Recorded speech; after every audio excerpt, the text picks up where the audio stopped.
ways for us to pass resources back to them. I think that's exactly what we're better off doing. That was the proposals that we had. That's what we had in place with the expanded form of the tax-free savings accounts. Thank you. The time for questions and comments will resume after question period. There will be 4 minutes remaining. Statements by members. Déclaration de député. The member for Pitt Meadows, Maple Ridge. Mr. Speaker, October is Women's History Month, and I want to acknowledge some exceptional women in my riding of Pitt Meadows, Maple Ridge. Women who exemplify strength, dignity, and compassion. Women who are not afraid to tackle tough problems head-on and do what is right for our community. Our community is lucky to have women such as Susan Carr, Vice Chair, School District 42, and Chief Susan Miller of the Katzie First Nation, both who work tirelessly to advocate for our community. Part of being a good leader, Mr. Speaker, is not shying away from difficult issues. With a population poised to double within the next 15 years, my riding is facing many challenges. The Mayor of Maple Ridge, Nicole Reid, is not one to back down from the challenge and confront some of these difficult realities. These are controversial issues that require a huge undertaking, and the solution will not please everyone. But Mayor Reid knows that these issues must be addressed. Mayor Reid and her team happens to be in Ottawa right now, Mr. Speaker, and I ask my honourable colleagues to join me in welcoming her today. Dauphin, Swan River, Neepawa.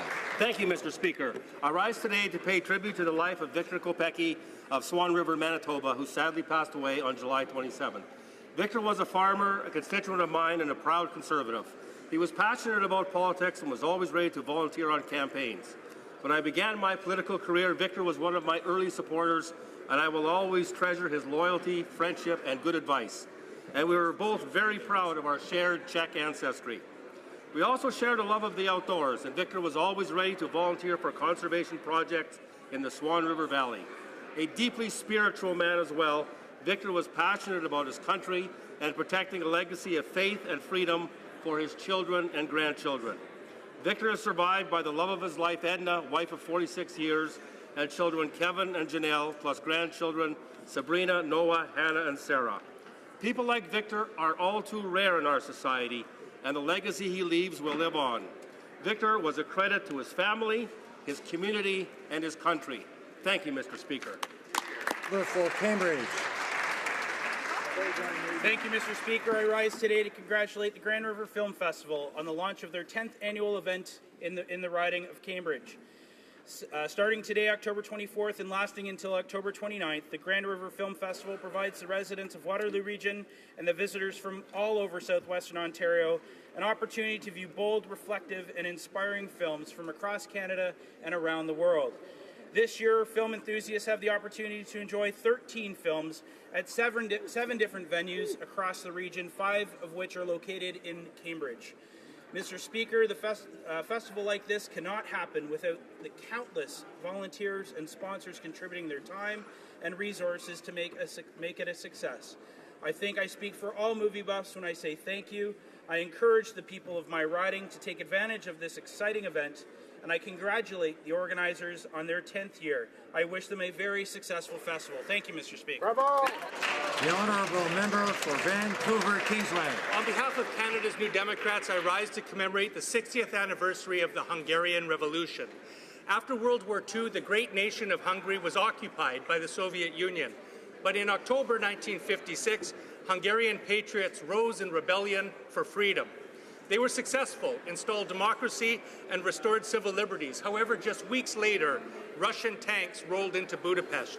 Fighting valiantly, over 4,000 Hungarians were killed, thousands arrested, and 200,000 fled to freedom in the West, including Canada. As a proud member of Hungarian heritage, I have been touched by these events. My Hungarian grandparents helped settle many of the refugees, and my godmother married one of those patriots, András Pinces. So today we pay tribute to all Hungarians who fought for freedom and to a strong, independent Hungary. Today we honor their words. Esküszünk, hogy rabok tovább nem leszünk. Isten áld meg a magyart. Mr. Speaker, I'm very proud to the efforts of high school students of Nickel Belt and Greater Sudbury, les élèves des The students of the Champlain Catholic Secondary School in Chelmsford organized a fundraiser and food drive for the homeless. More than 100 students participated in the Evening for the Homeless, collecting $4,000. The students at Franco Cité Catholic Secondary School in Sturgeon Falls also gathered 19,000 pounds of non-perishable goods. Poverty Drive, organized by the Confederation Secondary School in Valcarin, raised over $3,000 to help put together a student food bank and breakfast club. Thank you to the youth for your efforts, inspiring others. Il est donc évident. It is therefore obvious that these young people are today's leaders. They care about the environment, the fight against poverty, and the economy and well-being of our seniors. Promising future ahead of us with these young leaders of today. Merci. Thank you. For South Surrey White Rock.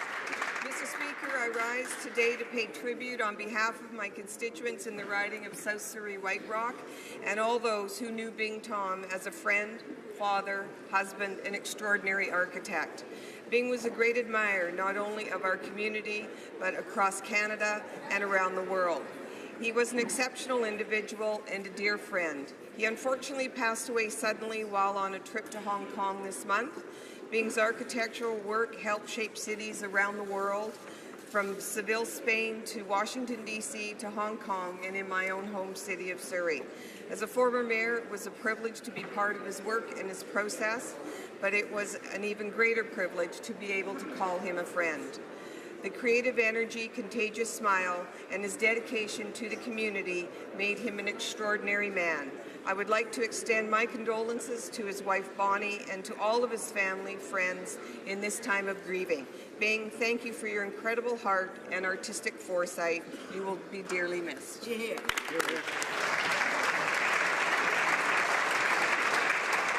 honourable member for South Shore St. Margaret's. Mr. Speaker, we recognized International Day of the Girl on October 11th as part of Women's History Month. This got me thinking about a young woman from South Shore St. Margaret's who has broken local ground in marksmanship, a historically male-dominated field. Mackenzie Corcoran, a grade 12 student, joined the Bridgewater Army Cadets a few years ago and has shown her skills in Nova Scotia and at the national level. She recently completed a camp at Connaught National Army Cadet Summer Training Centre in Ottawa, where she was awarded the Bronze Cross for shooting the 3 highest possible scores. She is the first cadet in the history of the 2688 Kinsman Army Cadets to make the national rifle team, which will be competing in summer 2017 in England. Please join me in sending best wishes to this talented young woman and all team members from the Royal Canadian Cadets National Rifle Team as they make their mark internationally in marksmanship. The honourable member for Don Valley East. Mr. Speaker, I rise today to highlight the continued efforts of our government to strengthen Canada-Sri Lanka relations. Canada and Sri Lanka have enjoyed diplomatic relations since 1950, and we continue to build on this relationship. For example, our Minister of Foreign Affairs recently visited Sri Lanka. This was to support and promote constitutional reform, economic development, as well as transitional justice and reconciliation. This was a follow-up to the commitment that Sri Lanka has made in the United Nations Human Rights Council resolution, which was co-sponsored by Canada. Sri Lanka is a fragile democracy, and our government continues to support the timely reform process and strengthen democracy and peaceful pluralism for all Sri Lankans. Thank you, Mr. Speaker. The honourable member for Chilliwack Hope. Thank you, Mr. Speaker. Today is World Polio Day, a day to celebrate the work that Rotary International has done to help eliminate polio and to work toward the final goal of eradicating it. 30 years ago, Rotarians launched the first initiative to tackle global polio eradication. Since then, Rotarians have contributed more than $1.6 billion and countless volunteer hours to immunize more than 2.5 billion children in 122 countries. Today, the number of confirmed polio cases globally has fallen by more than 99.9%. There are only 3 countries where polio has not been eliminated: Afghanistan, Nigeria, and Pakistan. But there's more work to be done. Canadians can help in this fight by donating to Rotary and can learn more by visiting the website endpolio.org. Mr. Speaker, thanks to the work of Rotarians in Canada and right across the globe, We're this close to eradicating polio. Let's work together to finish the job. The honourable member for Davenport. Señor Presidente, buenos tardes. It is my pleasure to announce that the first ever Hispanic Day on the Hill will be celebrated this Wednesday, October 26th. The diversity of this great country is a gift that we must cherish and cultivate every day. Indeed, it is what makes Canada great. Prime Minister Justin Trudeau says that we are stronger because of our differences and not in spite of them. That because we have so many... Order. The honourable members should know that you're not allowed to name, you don't use the names of honourable members in our comments. The honourable member has 30 seconds to finish her statement. As a daughter of a Mexican immigrant and the Member of Parliament for Davenport, the Hispanic community is very close to my heart. Davenport has a vibrant, growing Spanish-speaking community, whether from Mexico, Argentina, Ecuador, Colombia, Cuba, Spain, El Salvador, or any other Spanish-speaking country. I'm proud to celebrate their culture and contributions, both to my riding and right across Canada. I happily and warmly extend the offer to all colleagues here today to join us in the celebrations this Wednesday. Señor Presidente, vivo los hispanos en Canadá y vive Canada.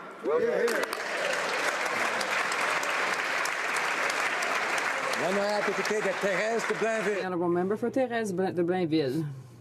Mr. Speaker, today is a special day.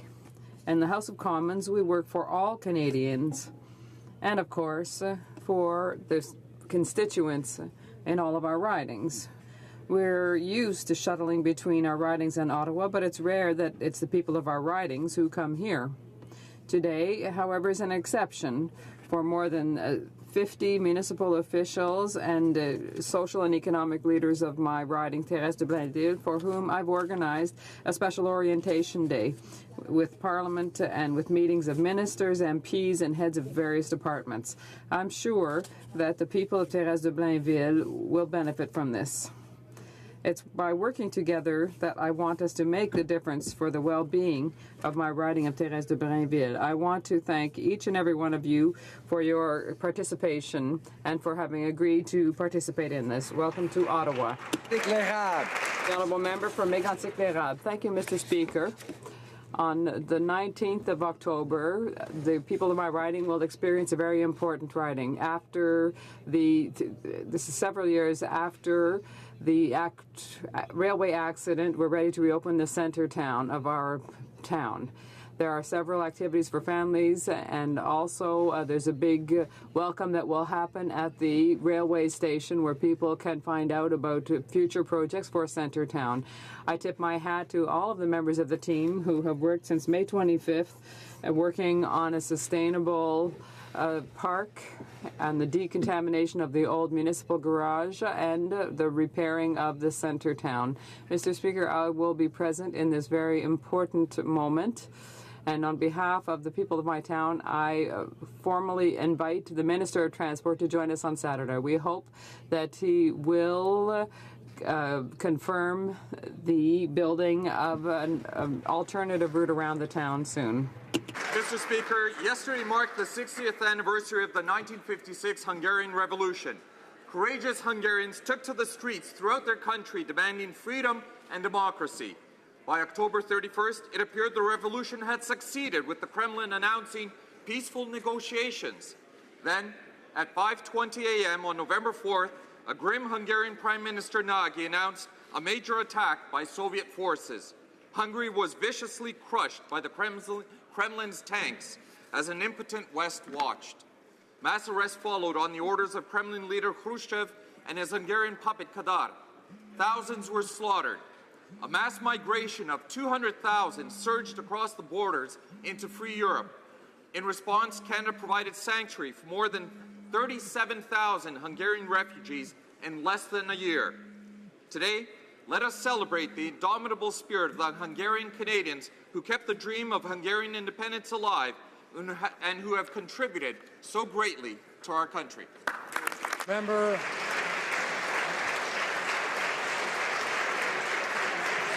for Victoria. Mr. Speaker, last week I heard from a Victoria man who serves in our Coast Guard.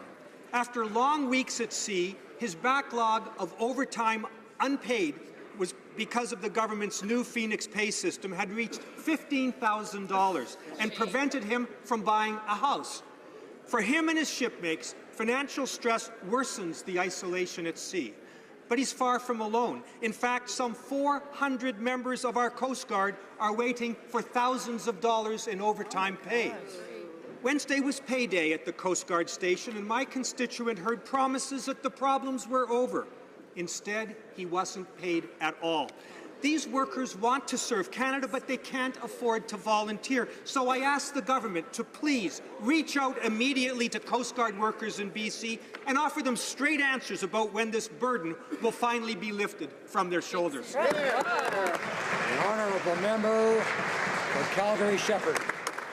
Mr. Speaker, yesterday marked the 60th anniversary of the 1956 Hungarian Revolution. It was a time of economic hardship, violent purges, and draconian communist order. What started as a student march became a spontaneous uprising which took the communist authorities by surprise, prompting the Soviet Union to invade Hungary. It marked the first attempt by a country, a nation, in the Eastern Bloc to revolt against Soviet oppression and achieve national freedom. In a matter of weeks of violent fighting, the Soviets put a brutal end to the Hungarian Revolution, with 2,500 Hungarians giving their lives in the cause of freedom. In the wake of the uprising, 200,000 refugees escaped Hungary, of which more than 37,000 were admitted to Canada. It was the late Jim Prentice who in 2010 announced the designation of the refugees of the 1956 Hungarian Revolution as a national historic event in Canada. Canada and Hungary share a common love for freedom, and today make common cause in the promotion of liberty and democracy. Well said. Member for Surrey Centre. In 1983, Inspector Baltaj Singh Dhillon came to Canada from Malaysia and settled in Surrey. A few years later, he volunteered with the RCMP as a block watch student, and soon after he applied to join the RCMP, but was to choose between service to his country or wearing his turban. He was confused, faith or career. Little did he know it would spark a nationwide debate. We were fearful that Canadians might lose the very symbols that help define Canadiana, define who we are, who we want to be, and what we were told to the world. Instead, the fact that he was allowed to wear a turban and be a Mountie became Canada's identity and brand. He never felt he was a trailblazer, nor did he feel as though he was anyone special. For him, he was Baltaj Dhillon, regimental number 42848. Baltaj, on behalf of all of those in the House, happy 50th birthday.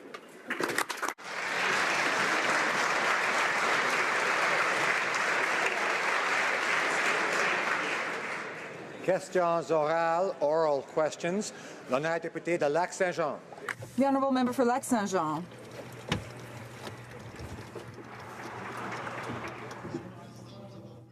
Mr. Speaker, we saw the Minister of International Trade leave the negotiation table from the CETA negotiations last week. She threw up her hands and gave up. This government is unable to conclude significant trade agreements like the free trade agreement, like the TPP, for example, or the softwood lumber agreement. Mr. Speaker, can the Prime Minister ensure that Canada will sign this significant agreement with Europe before it's too late? The Honourable Minister of International Trade. Canada has done its job. We negotiated a progressive agreement that will create jobs and economic growth for the middle class. This was a difficult action, but it was a necessary one. The former communications director for the member for Abbotsford said, and I quote, "For Canada, leaving the table at this point is the right thing to do because it's up to the European Union to negotiate this among themselves and come back to Canada with a proper solution." We remain committed to this. The Honourable Member for Lac-Saint-Jean. The Minister of International Trade throw her hands up in despair and leave the negotiating table of the economic agreement with Europe. This is the same government that has been unable to sign major trade agreements like the softwood lumber agreement and the TPP. Mr. Speaker, will this Prime Minister sign Canada's largest trade deal since NAFTA before it's too late? The Honourable Minister. Actually, Mr. Speaker, I'd like to remind the member opposite that we have signed TPP. As for CETA, that deal was stalled under the previous government, and we got it back on track. It is now supported by 27.5 out of Europe's 28 member states. As the President of the European Parliament said, and I quote, "It's quite clear the problems on the table are European problems. Canada has done its job. It's now up to Europe." The member for Lac-Saint-Jean. Monsieur le Président, ce gouvernement... Mr. Speaker, this government is simply incapable of signing significant agreements. The former government took us toward the agreement, but today we're taking a step backwards. Since the Minister of International Trade seems to have thrown in the towel, can the Prime Minister perhaps go over to Europe, meet with the leaders there, and get this agreement signed? It's a historic agreement, and it's good for the future of all provinces of Canada. The Honourable Minister for International Trade. The only thing the Conservatives gift-wrapped for us was a decade of slow growth and cynicism. CETA was stalled under the previous government. It's our progressive changes to the investment chapter that got this agreement back on track. Our hard work with many member states, including France, Germany, Italy, and Austria, has produced results. Now 27.5 of the 28 EU countries support this agreement. But as the Europeans themselves admit, the ball is now in their court. For Battleford's Lloydminster, order. Mr. Speaker, the deal was gift-wrapped and left on the doorstep for them to carry in. The Trade Minister at the beginning of her mandate said, and I quote, "It's not my job to persuade anybody that TPP is good." Well, I guess now the same goes for CETA. As the world witnessed last Friday, Canada's Trade Minister's meltdown as she was throwing in the towel and fleeing the scene of important implementation talks with the EU. The deal was done and signed in principle, but her Liberal need to placate every opponent of free trade across Europe has caused this mess. If she can't get a deal with Wallonia, what makes her think she's up to the job getting a deal with China? Minister of International Trade. Mr. Speaker, Canada has done its job. We negotiated a progressive agreement that will create jobs and growth for middle-class Canadians. And for Canada, walking away was absolutely necessary because it's up to Europe to solve its problems and come back to Canada with a solution. As for my visible emotion, I do take this deal very personally. I'm all in for Canada when I am at the negotiating table. I was disappointed and sad, but also tough and strong. I think those are the qualities that Canadians expect in their ministers.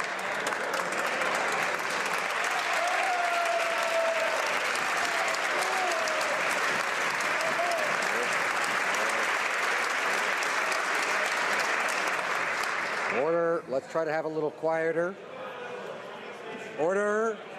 Let's start off the week on a good, nice note when we're listening to each other, and we make sure that only those who have the floor are speaking. And now the honourable member for Battleford's Lloydminster has the Well, word. thank you, Mr. Speaker. Canada had done its job up until October of 19th of 2015. Now the Trade Minister has turned her back on not just the EU, but gave up on Canadian jobs when she walked out last Friday. She's failed to deliver now on two vitally important agreements, softwood lumber and now CETA. Since the Trade Minister is incapable or unwilling to do her job and ratify this vital trade deal, will the Prime Minister grab some adult supervision, get on a plane and go back over to Brussels and get this job done?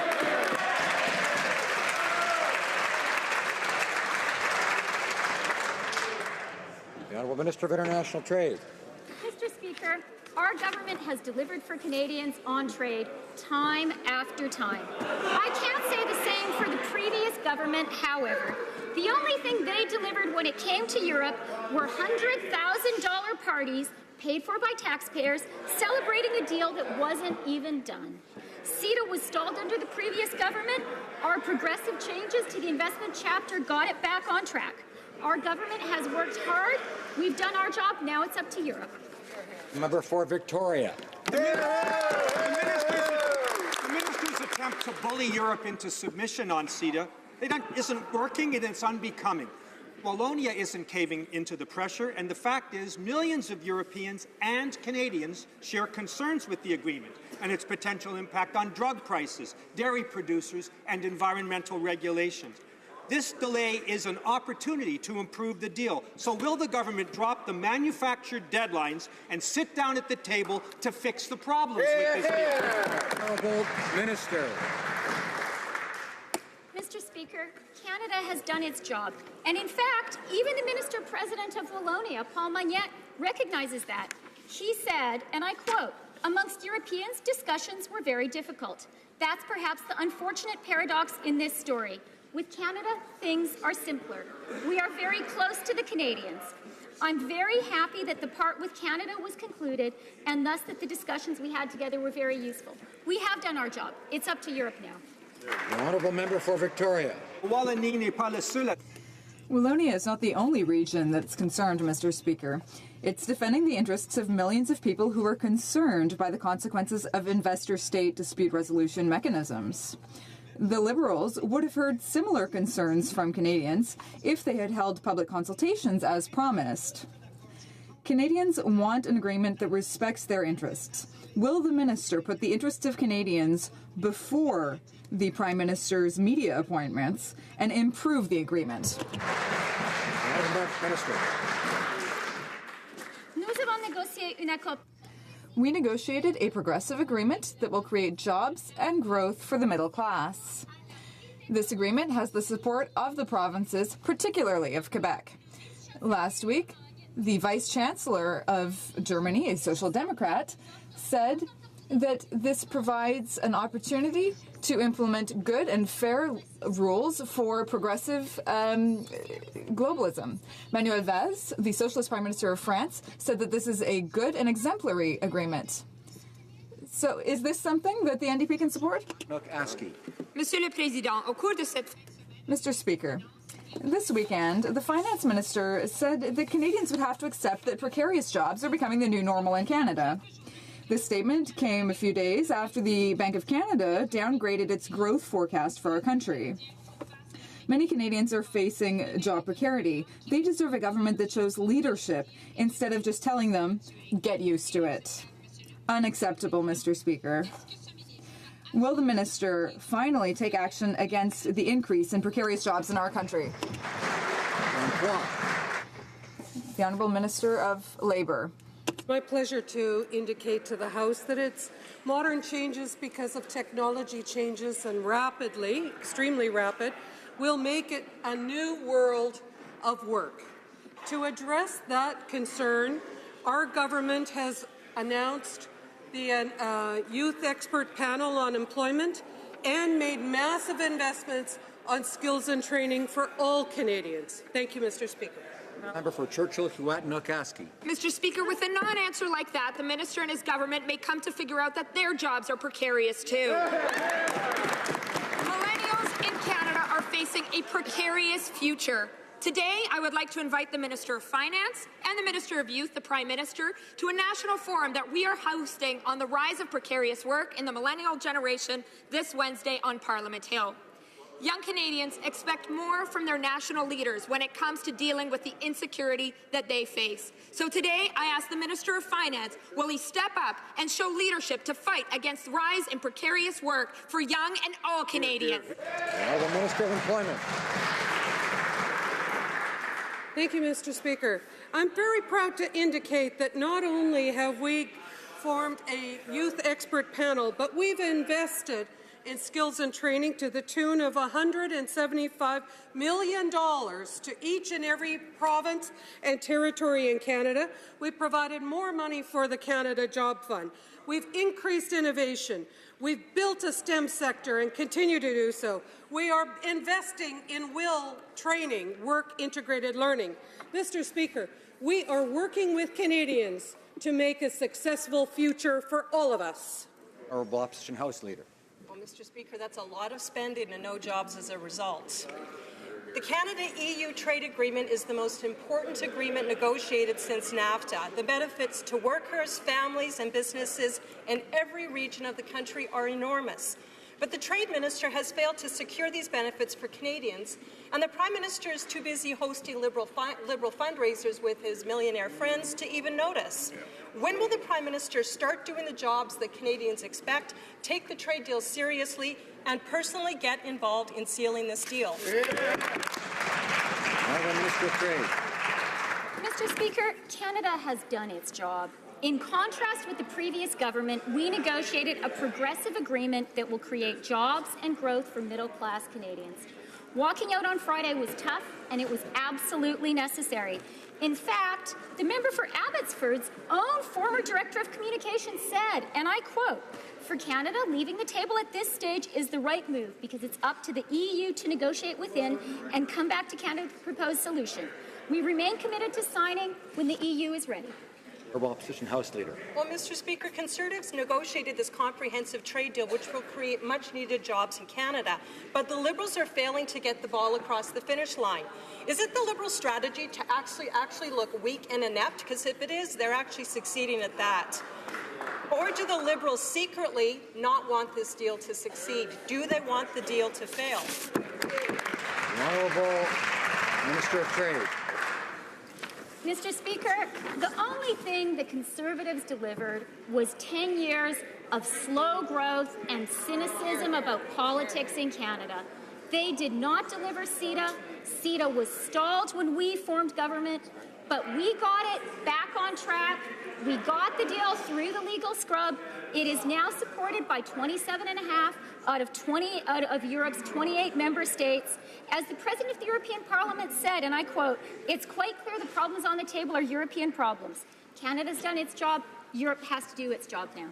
The Honourable Member for Carleton.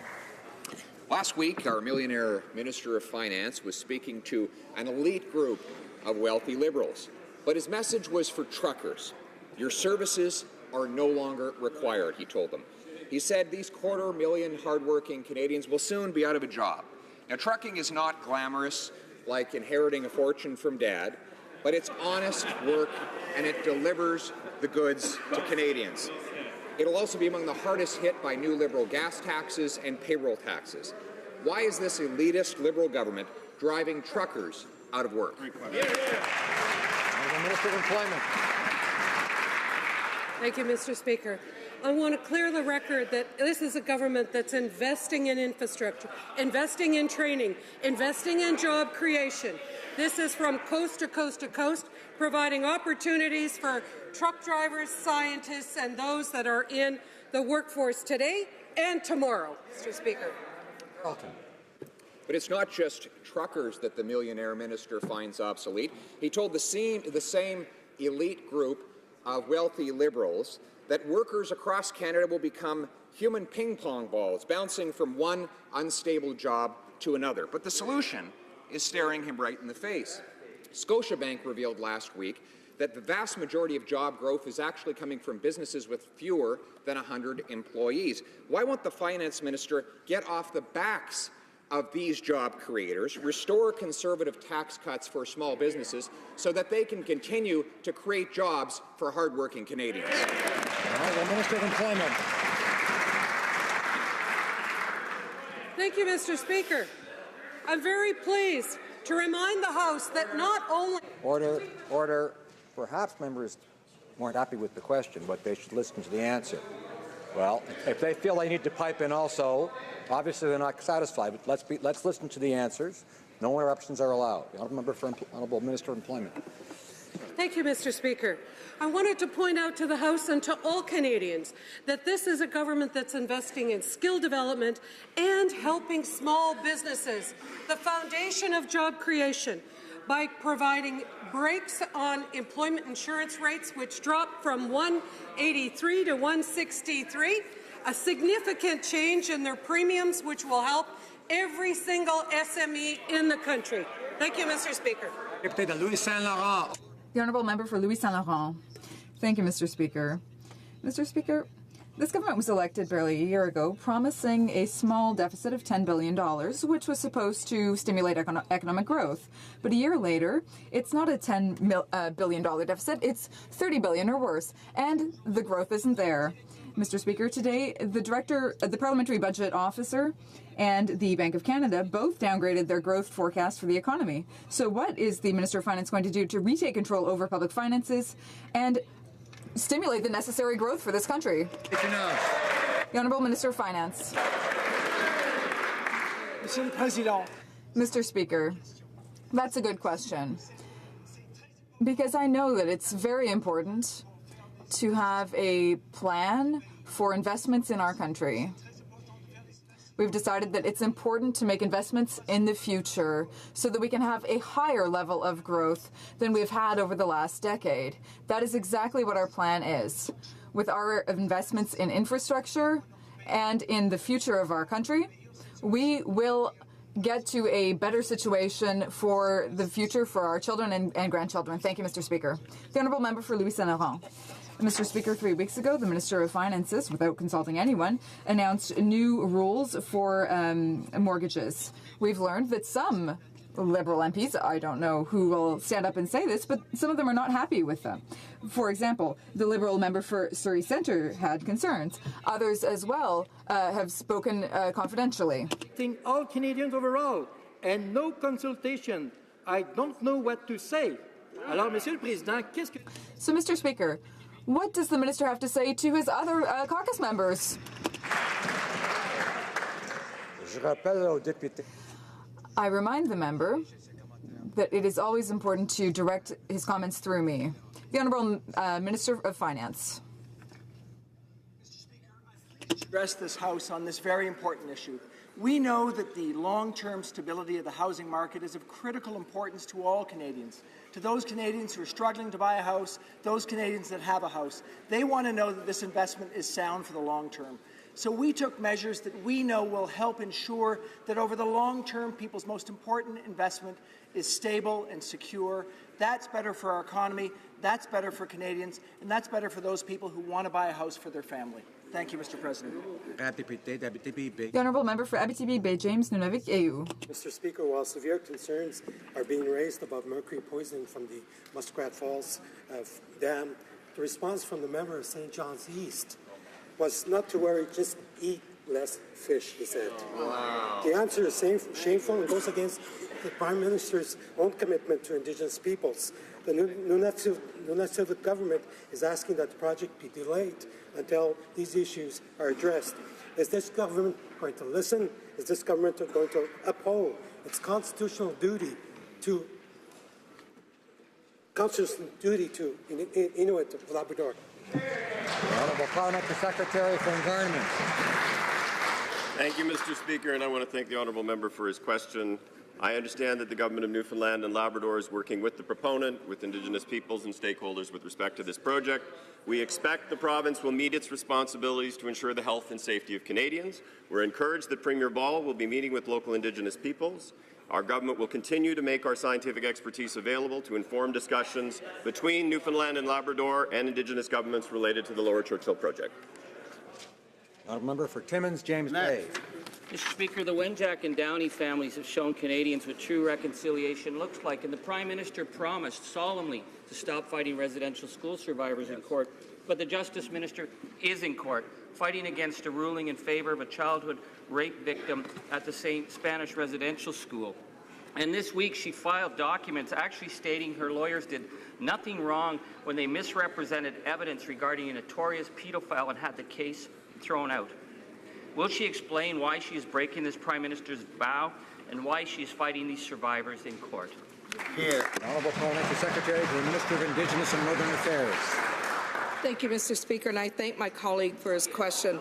The Truth and Reconciliation Commission's call to action has provided Canadians with a renewed path for reconciliation with Indigenous people. And a whole-of-government approach is being coordinated to collaborate and track all of those calls to action and implementation. Mr. Speaker, we want to ensure that we do the right thing as a government to support the victims, Mr. Speaker, of residential schools. That's why we have continued to make this a priority, and we will continue to do so going forward. I want to remind the member for Timmins, James Bay, that the time to speak is when he has the floor, not when he doesn't. The Honourable The The Honourable Member for Lévis-Lotbinière. Mr. Speaker, now that we know that the Finance Minister participates in partisan fundraisers worth $1,500 per person, it's clear that the line between donations made out of personal conviction and donations made from interest groups is becoming increasingly blurred. Mr. Speaker, there seems to be very little protection against ministers engaging in conflict of interest. So what reassurance can the minister provide? The Honourable House Leader. Thank you, Mr. Speaker.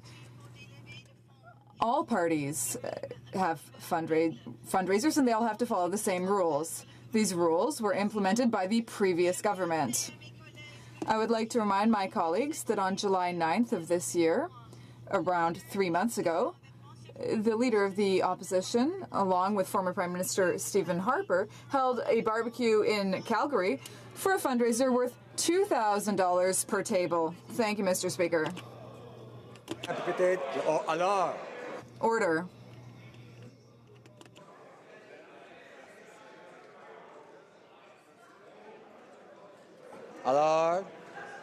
Order. The Honourable Member for Lévis-Lotbinière. Mr. Speaker, it's 2016, but it seems like we're watching an old rerun of The Godfather. Again, we're seeing scandals, we're seeing the old Liberal culture coming back. Are Liberal ministers selling their time to the highest bidder? Mr. Speaker, how can the Finance Minister and the Prime Minister reassure this House that they are respecting the Code of Ethics and that they're avoiding conflicts of interest or the appearance of conflicts of interest? The Honourable House Leader. Thank you, Mr. Speaker. There are rules in place and we are following them. We are following the same rules as all of the members in this House. These rules were established by the previous government. If they respected them when they were in government, why not now? Thank you, Mr. Speaker. So, Mr. Speaker, Jim Spatz was appointed to the Halifax Port Authority on the recommendation of his good buddy, the President of the Treasury Board. So on October 13th, Mr. Spatz attended a $1,500 a ticket cash for access fundraiser. Now, the Prime Minister's open and accountable government document says that public office holders like Mr. Spatz must not participate in political activity that is seen or is seen to be incompatible with their duties. So Mr. Spatz has clearly violated the Prime Minister's ethics rules. When will the Prime Minister start acting like a leader and enforcing his own rules? Here. Minister of Transport. Thank you, Mr. Speaker. As you know, earlier this year, this government put in place new appointment measures that were open and transparent, in order to choose the best qualified people to serve in public holders' positions. As you know, all government appointees must follow ethical and political activity guidelines for public service holders, as well as the Conflict of Interest Act. And we expect all of our appointees to do this, and I'd like to take this opportunity to thank Mr. Spatz for his service to the Halifax Port Authority. Member for Red Deer Lacombe. So, Mr. Speaker, the open and accountable government document means absolutely nothing. We're not talking about the Elections Canada rules, Mr. Speaker. I'm asking about the rules the Prime Minister instructed his ministers and himself to abide by. So when the Finance Minister accepted $1,500 from Mr. Spatz, a public officer holder, he clearly breached the Prime Minister's instructions. So who's enforcing these rules? Or is it just another case of the Liberals saying one thing and doing the other? Honourable Minister of Transport. As I mentioned before, and perhaps the member will be listening this time, all appointees to the government must follow very clearly ethical and political activities guidelines, as well as the Conflict of Interest law. We expect all of our public appointees to follow these laws. They're in Schedule E of the letters patent for the Halifax Port Authority, and I'd like to take this opportunity once again to thank Mr. Spatz for his service to the Halifax Port Authority. Order. The honourable member for Saskatoon West. Thank you, Mr. Speaker. The Liberals promised a sunny approach to our public service, but these workers have been waiting for more than 2 years for a contract. Respect for public workers is more than a slogan. You have to show up. But so far, the Liberals have come to the bargaining table with the same old Conservative agenda. So, will the government come to the table with the Conservative playbook, or will they finally show respect for our public sector workers? Honourable President of the Treasury Board. Mr. Speaker, we have immense respect for our professional public service in Canada. In fact, we have reversed much of the regressive Conservative measures and legislation against Labour, including against our public service. We're negotiating in good faith at the bargaining table, and we will continue to do so. Unlike the Conservatives, we're not going to negotiate on the floor of the House of Commons or through the media. We will negotiate in good faith at the bargaining table with our public service. Member for Elmwood Transcona. Well, Mr. Speaker, when it comes to RCMP members, the Liberal government has been taking the Conservative approach as well. The men and women of the RCMP put themselves on the line every day for Canadians, but on average they're making 11% less than their counterparts across the country. That's why back in 2015, the RCMP Commissioner submitted a pay raise to the Treasury Board Secretariat for approval. It's now been over a year since the Liberals were elected, and RCMP members are still waiting for action on that raise. So I want to ask the President of the Treasury Board, why is it that RCMP members are still waiting for the respect and pay that they deserve? Honourable Minister of Public Safety. Mr. Speaker, the pay issues with respect to the RCMP are important. This is an iconic police force. We want them to serve Canadians with professionalism and distinction, and we will take their requests fully into consideration as the government makes its decisions with respect to future salary arrangements. Member for York Centre. Mr. Speaker, I know that all members of this House share my grave concern for the Yazidi people and the genocide being committed against them by Daesh in Syria and Iraq. Men, women, and children are being murdered, raped, and enslaved. An entire people is being destroyed. The victims of these atrocities need our help. Would the Minister of Immigration, Refugees and Citizenship please update this House on the action he is taking to provide asylum to victims of atrocities, including genocide, that are being perpetrated by Daesh against Yazidis and other peoples in Syria and Iraq? Well, Minister. Well, thank you, Mr. Speaker, and I thank my colleague for his commitment on this issue. We have already welcomed more than 30,000 Syrian refugees, and it has always been our intent to welcome additional Yazidis as well. And I know there is no one more in favor of welcoming Yazidis than are the members on this side of the House. And so it is my pleasure to say, Mr. Speaker, that I will be recommending that Liberals vote in favor of this motion. Member for Calgary Nose Hill. Words are not enough. Mr. Speaker, I'm very pleased to hear this development. I'm pleased to hear that the pleas of Nadia Murad and the women that are being raped at the hands of ISIS are finally being taken into consideration by this government that has wasted time in bringing them to here. But the question is, words are one thing. How many people, how many Yazidis will the government bring to Canada, and how quickly will they do it? Honourable Minister of Immigration. Mr. Speaker, we certainly didn't waste time when we brought 25,000 Syrian refugees to Canada in the space of 4 months. And the honourable member should know that it is not easy to bring the Yazidis here from the places where they are, but my department has sent an expedition out to the terrain, and we are committed to bring them in within, as the motion says, 120 days or less. The honourable member for Calgary Nose Hill. Mr. Speaker, in this case, it is easy to make priorities. We should be bringing Yazidi women here.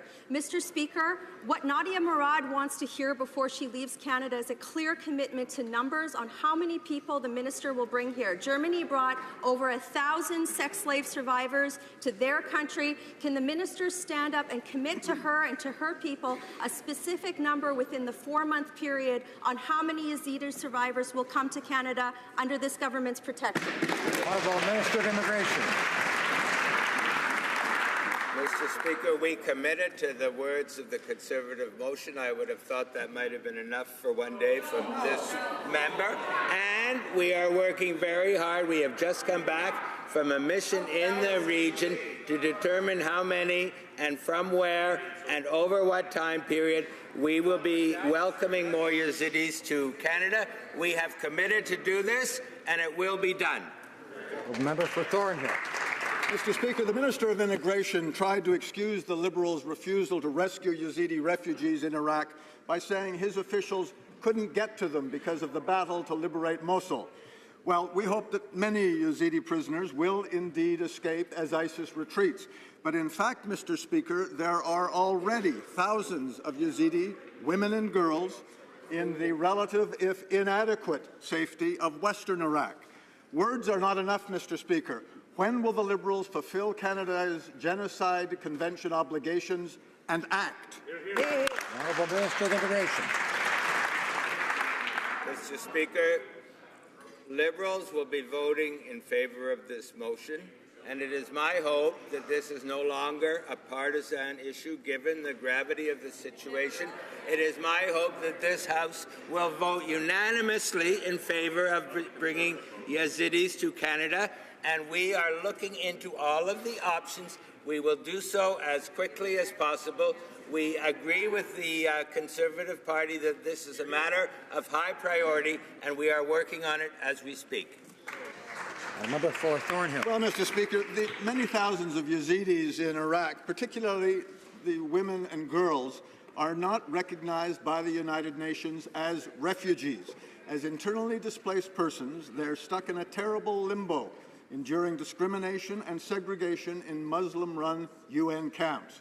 Now, German Chancellor Merkel has called for a coalition forces to create a safe zone for Yazidis. Canada?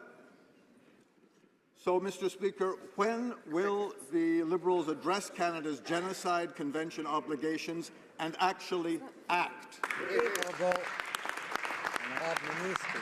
The Honourable Minister. Mr. Speaker, we denounce wholeheartedly the actions that have been taken against the victims, the Yazidi people. We certainly have contributed to help people. $1.1 billion has been committed to help in Syria and Iraq, and we have committed money specifically for the Yazidis. The Honourable Member for Laurier Sainte-Marie. Mr. Speaker, a report entitled The Canada Brand has been published today, and it documents dozens of murders, attacks, and harassment incidents against opponents of Canadian mining projects in Latin America. The NDP has long called for major reforms to the corporate social responsibility regime to ensure that no Canadian companies are involved in such abuse. My question is simple. Is this government prepared to make the necessary changes to this regime, yes or no? The Honourable Minister for International Trade. Thank you for the question. This is an important issue. We are analyzing the report, and Canada is concerned to make sure that our mining companies always follow the rules, and they do, but we know that there is room for improvement. We are going to be looking at how we can reinforce the regime, and I'm continuing to discuss the issues with mining companies. Member for Saint-Hyacinthe-Quebec. Mr. Speaker, since the 1960s, thalidomide has created serious harm.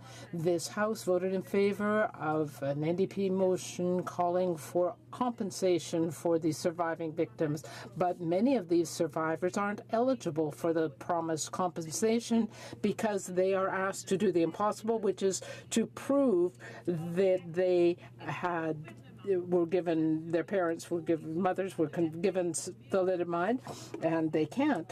So does the government intend to give this compensation? Speaker, our government is sympathetic to thalidomide survivors and is committed to offering support to help them live the rest of their lives with dignity.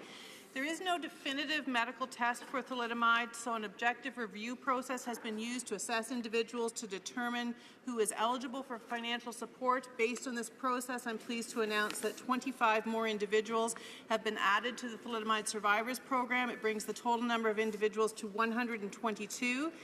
This demonstrates that the current review process is working. Additional new survivors may still be identified as some of the applications continue under review. Member for Chilliwack Hope.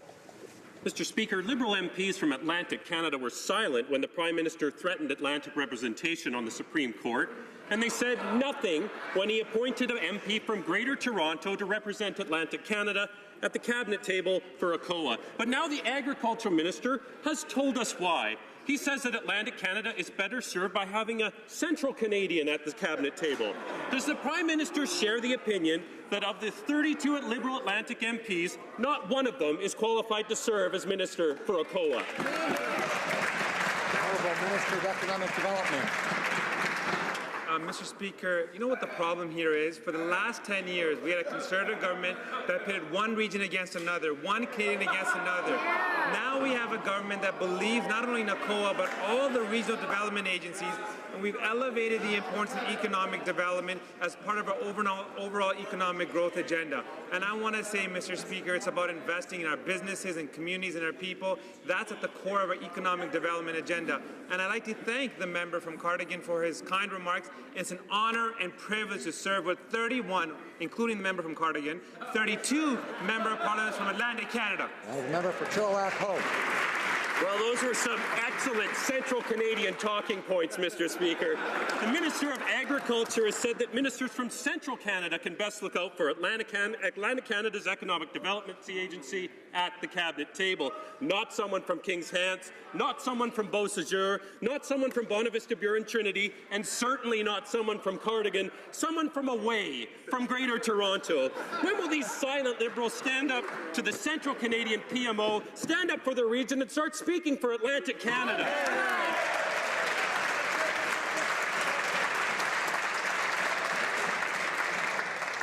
The Minister of Economic Development. Mr. Speaker, according to the member's logic, he would want a minister from Atlantic Canada being responsible for Atlantic Canada. How did that work out? How did that work out? How did that work out for the members opposite? How many seats did they win in their last election campaign? You know why, Mr. Speaker? People are sick and tired of these partisan games of pitting one region against the other. We are investing in Atlantic Canada. We're investing in post-secondary institutions. We're investing in businesses and communities and people, Mr. Speaker. We're proud of our agenda, and it's an honor for me to work with outstanding MPs from Atlantic Canada.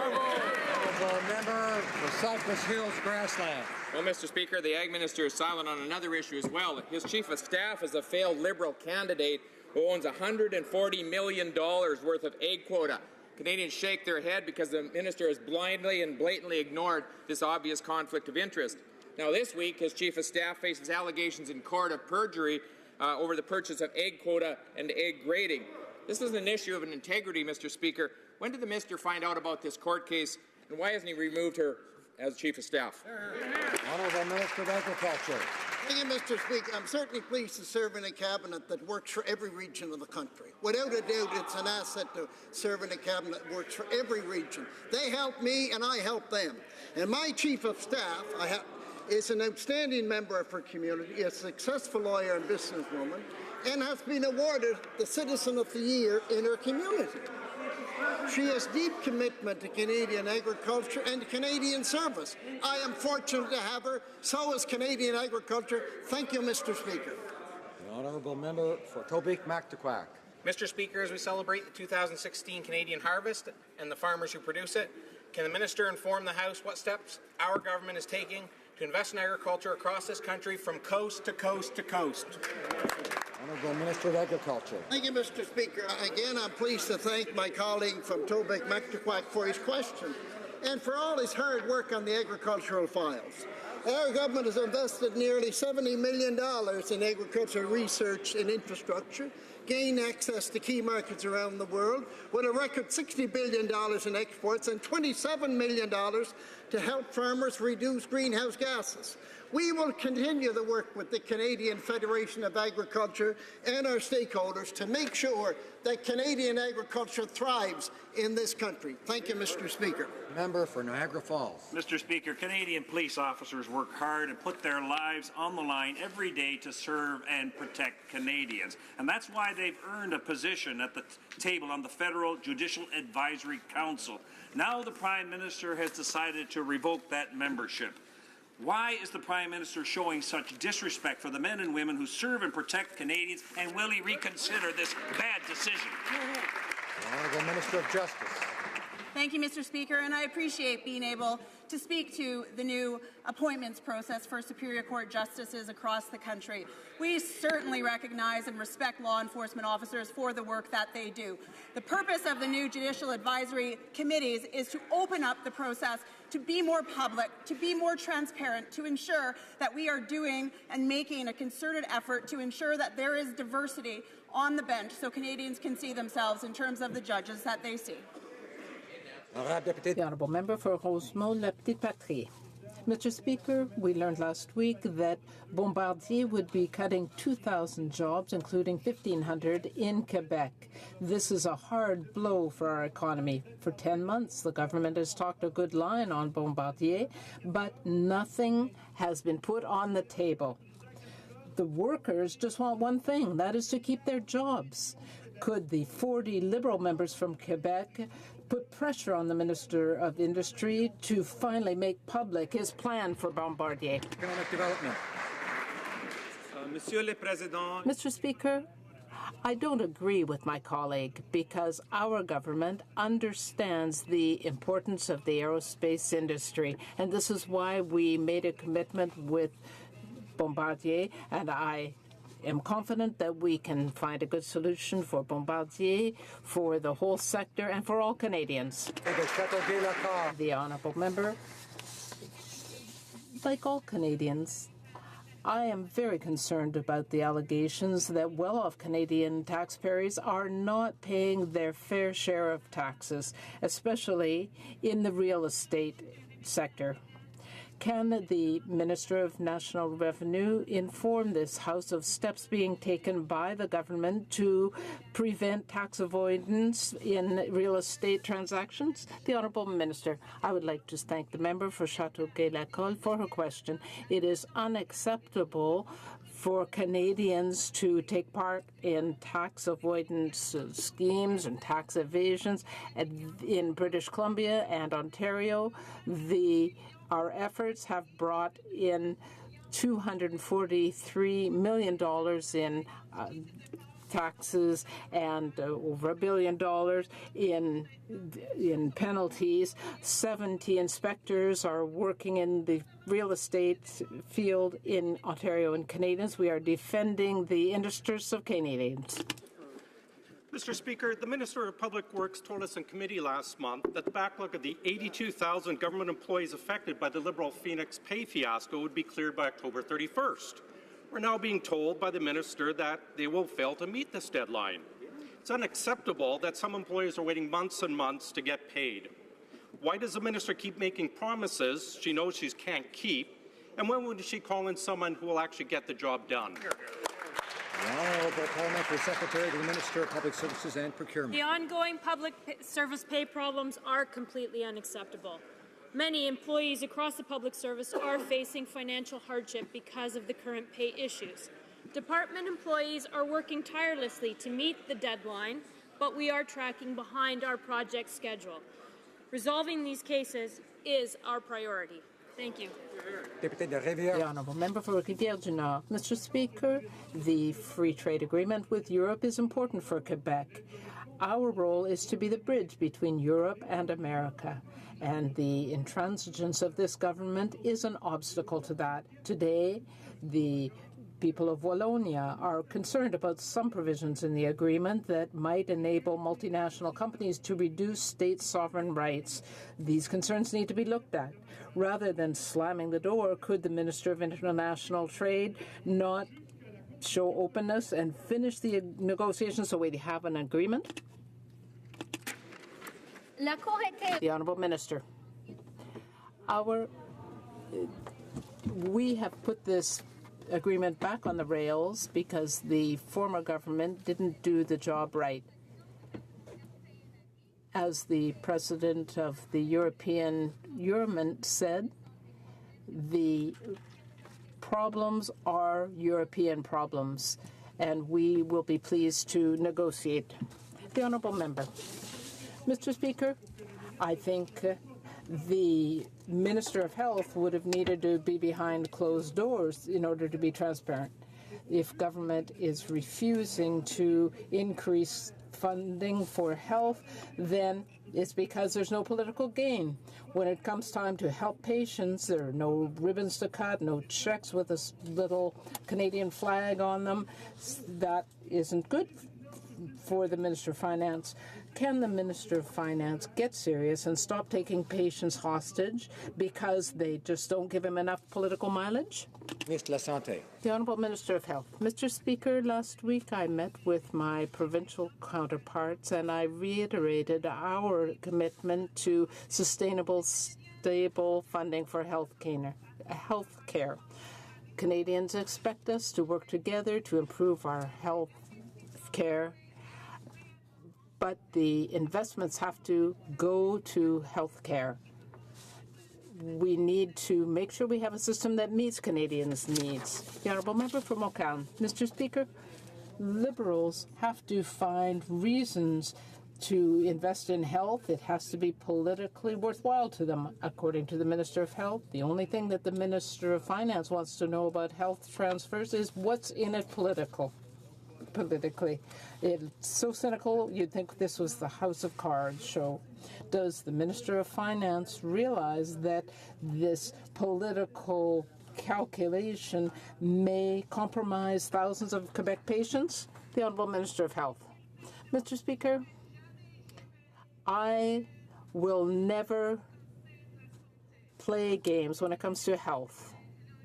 Health is a very important issue for Canadians, and it is something that when I met with my provincial colleagues last week, we discussed. We talked about how we could improve the system, how we could invest in health, but those investments have to be directly linked to health results. For today.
Order. Alors, J'encourage les députés. I would encourage members to take their discussions outside of the House. Into the lobbies, or perhaps the antechamber.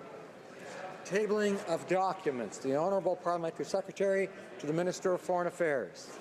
Monsieur le Président. Mr. Speaker, pursuant to Standing Order 32, I am honored to table in both official languages a film co-production treaty between Canada and the People's Republic of China, done in Beijing on August 31st, 2016, and also an audiovisual co-production treaty between Canada and New Zealand, done in Toronto on September 11th, 2016. An explanatory note accompanies each treaty. Order. Alors, dépôt de projet de loi émanant du gouvernement. Introduction of government bills. The ministre. Statements by ministers. Reports from interparliamentary delegations. Presenting reports from committees. Introduction of private members' bills.